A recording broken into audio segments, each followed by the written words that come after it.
Cela fait plus de 10 ans que ce tsunami dévastateur a tué 18 000 personnes et a déclenché une fusion dans une centrale nucléaire sur la côte est du Japon.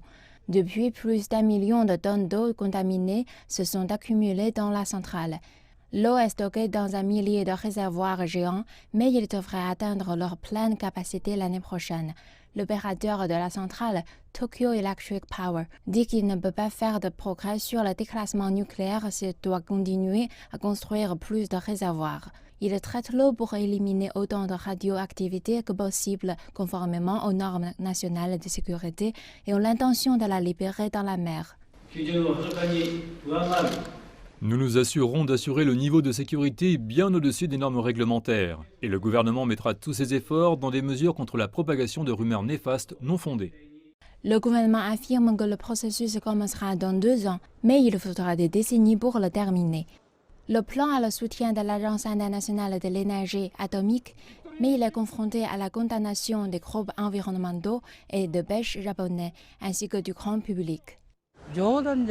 Je pensais qu'il plaisantait. Le gouvernement japonais doit avoir perdu l'esprit pour vouloir prendre une telle décision. Le Japon reçoit également des critiques de ses voisins internationaux. Nous prévoyons de demander la divulgation transparente et la vérification internationale du processus global de traitement de l'eau contaminée. Malgré les doutes et les oppositions de l'intérieur et de l'extérieur du pays, le Japon a décidé unilatéralement de libérer les eaux usées nucléaires de Fukushima dans la mer, avant d'épuiser tous les moyens sûrs d'élimination et sans consulter pleinement les pays voisins et la communauté internationale. Cette décision risque également de créer une publicité négative sur le Japon avant les Jeux olympiques. Les Jeux ne sont qu'à 3 mois et certains événements ne devraient avoir lieu qu'à 60 km de la centrale. Le mois dernier, des athlètes japonais ont porté la flamme olympique à Fukushima en démonstration de soutien à la région. Les Jeux sont surnommés les Jeux olympiques de la récupération ici.